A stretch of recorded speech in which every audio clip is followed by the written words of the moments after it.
खूप मदत मिळाली नसेल हँडल केलं अशा परिस्थितीत खूप भयानक परिस्थिती म्हणजे आमच्या समोर त्यांना मारले आणि ते रक्ताच्या फरले. आम्ही दोघी तिथे आल्या, तिने आमच्या टिकल्या काढल्या आणि आम्हाला ओढून दिले. खूप घाणेरडी सिच्युएशन. त्यांनी खूप वाईट जोरात डोक्यात गोळी मारली, छातीवर, खांद्यावर. तर ते म्हणले का की संदीप म्हणले तर मला आता असं झालं की 2 दिवस मी किती दिलं ती बोलत पण नव्हती फोनवर, इतकी ती शॉक मध्ये गेली. म्हणजे आम्ही सामान्य लोक आहोत की आम्ही आमच्या इमॅजिनेशनच्या पलीकडची गोष्ट आहे. असामान्य माणसाची इमॅजिनेशन कोण सहन करू शकतो. विचार करायला तुम्ही लोक फिरवताय, फोटोज काढताय आणि शेजारी येऊन माणूस गोळा मागतो आणि तुमच्यासमोर होत्याचं नव्हतं होतं. हे अतिशय भयानक आहे. कल्पनाही नाही येतात ती अशी. दहशतवाद हा शब्द आम्ही जगलोय तिथे, म्हणजे अक्षरशः जगलोय. त्या शब्दाचा अर्थ मला तिथे कळतो डोळ्यासमोर.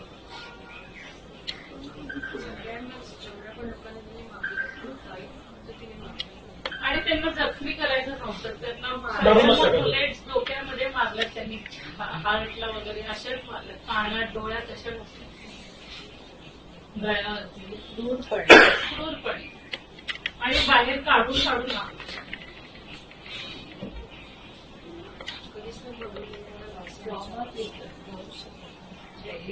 आम्ही 3च जण आई वडील आणि माझ्यासाठी तेच एक माझ्या घराचा आधारस्तंभ आणि कमवणारे तेच. आता माझी मुलगी चांगली एज्युकेटेड आहे, पण तिला जॉब नाही आणि माझा आता इन्कम सोर्स पूर्ण थांबतो. तर मला अशी इच्छा आहे की तुम्ही तिला सरकारी याच्यामध्ये जॉब करून द्यावा आणि माझं जीवाच्या नसतो. जरूर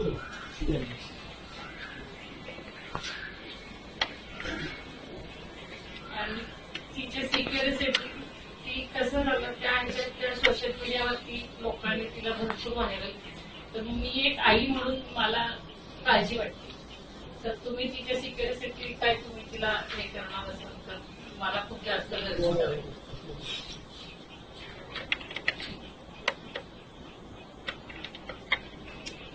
लोकल लोकांनाही प्रचंड भीती आहे. ते आम्हाला सांगत होते आमच्यासोबत. आम्हाला ते खूप चांगली लोकही भेटली त्या प्रवासामध्ये. आमच्या ड्रायव्हर तर खूपच चांगला होता, तो अजूनही आमच्या टचमध्ये. नंतरपणी आमच्याकडे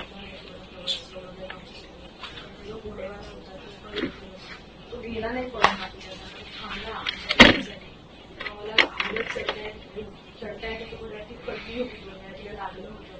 त्यांनी तिला खांद्यावर उचलून मग घोड्यावर बसलं इतकी त्यांनी. आणि खाली जाईपर्यंत तो अख्खा वेळ आमच्या तिघींच्याही घोड्यांचे लगाम त्याच्या हातात होते की कोणी काही करणार नाही, काही प्रॉब्लेम नाही, तुम्ही घाबरू नका, हम आपको लेके जाएंगे. ते असे पण लोक तिथे होते. ड्रायव्हरचा तिला कालही मेसेज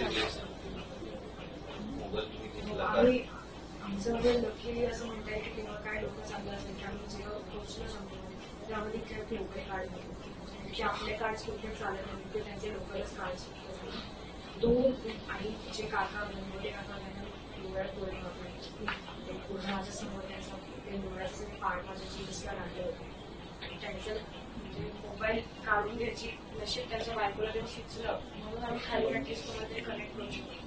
त्यांनी फोन नसता घेतला तर आम्ही काहीच करू शकतो. आणि आपल्यापर्यंत ही बातमी लवकर आलीही नसती. फोन जर नसता घेतला नसेल तर कदाचित ह्या संध्याकाळी पॅनिक झाली असती. तिचं जर टेम्परमेंट जर तिने ठेवलं तिला कॉन्टॅक्ट झाल्यामुळे मग ती कॉन्फिडन्स लेवल फोन ती ठेवत आहे. मला फोन लागला आणि इथे मोड आमचे आहेत त्यांच्या थ्रू आम्ही तिला सो ही मदत इथनं झाली आपल्याकडे आणि त्यामुळे मग तो पुढे गाडी पण अदरवाईज फोन जर नसता तर संध्याकाळी ही 100% पॅनिक झाली असतील. ह्या दोघी बोलण्याच्या मनस्थितीच नव्हती की आम्ही शोधणार पुढे त्यांना जाऊन ना कॉन्टॅक्टच नाही म्हटलं. आणि सगळ्यात महत्वाची भीती मला अशी होती की तिथे ते टेररिस्ट जे ज्यांनी जर हिला ओढून नेली असती तर मग मी काय केलं असतं. मुलींबरोबर ते काय करतात हे मी सांगायची गरज होती. शेवळ मी तुम्हाला सांगते की आमचं दैव बनवतं की ही वाचली त्यातली. आता माझा नवरा आणि त्या ताईचा नवरा गेला ही अतिशय म्हणजे घटनाच इतकी भयानक आहे. पण ही वाचली ना. मी धावा करत होते देवाचा की आम्हाला वाचव देवा वाचव. तिथे देवा वाचा म्हणून उपयोगच नव्हता. स्वामींचं नाव घेतलं म्हणजे स्वामी नाही वाचवणार तर त्यांचा अंदाज आपल्याला वाचवतो. आम्ही सगळे तिच्यापासून आलो वगैरे एवढंच केलं. आमच्या शेजारची फॅमिली किती साऊथ इंडियन होती. ते आजोबा माझ्या मागे लपले होते. त्याच्यामुळे तुम्ही पकडू नका आपण हल्ला नाही काय करणार त्यांनी फक्त यंग जेंट्स जे मध्यम वयाचे होते 50च्या अलीकडचे 60च्या अलीकडचे त्या सगळ्यांना पुरुषांनाच टाकले ओढून मारलं. जी बाई आमच्या शेजारी ज्या नंद्याला लपवलं होतं मागे तिच्यामध्ये लपवलं त्याला बाहेर काढून आत घालून त्याला गोळ्या मारल्या. पहिलं तर त्यांनी गन माझ्यावरच घेतली होती. ते चल तू बाहेर निघ असे म्हणले. नंतर आम्हाला म्हटले जाऊ मोदी को बताओ. सगळ्यांना हे वाक्य त्यांनी सांगितलं. ज्यांना ज्यांना मारलं ना त्यांना सगळ्यांना सांगितलं. पण दुसरं एक चांगली गोष्ट अशी होती की तिथले सगळे लोकल जे होते ना त्यांनी आम्हाला खूप चांगलं हेल्प केलं. अक्षरशः त्या सगळ्या स्टाफनी ते जे मिलिटरी आहे त्यांनी पाणी पाजण्यापासून आम्हाला लोकल मुस्लिम तो ड्रायव्हर त्याला आम्ही विसरू शकत नाही. म्हणजे त्याच्यासाठी तुम्हाला जर काही करता आलं ना तर खरंच करतो. आणि इथे आम्हाला या दादांनी खूप मदत केली. यांच्या थ्रू आम्हाला खूप मदत केली.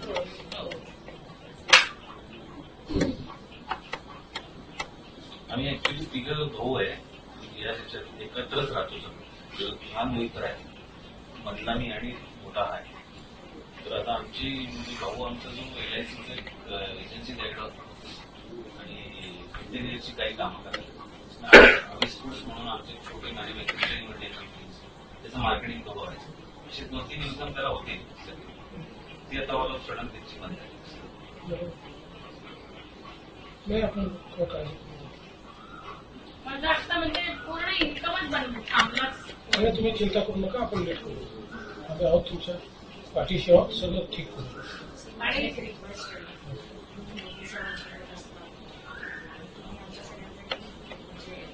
रिस्पेक्ट खूप जास्त आहे. तर सगळ्यांच्या वतीनं माझ्या आयुष्यात जे घडलं आहे ते कधीच कुणीच करू नाही. वडील गेले ते गेले परत नाही येऊ. पण असं दुसऱ्या कुणाही सोबत होऊ नये परत. लोक आनंद साजरा करायला जातात फिरायला जातात आणि त्यांचं आयुष्य खराब आहे. त्यांच्या घरातले आई किंवा वडील जातात आणि हा लस खूप खूप खराब आहे. हे परत कोणासोबत होऊ नये. इनफॅक्ट तिथल्या लोकांसोबत पण होऊ नये. आणि ते पण खूप चांगले आहेत. त्यांनी ते पण खूप दहशतीतच जातात. ते म्हणतात की आम्हालाही माहित नाही की आज कुठल्या कॉलेजला आमचं नाव दिलेलं असतं.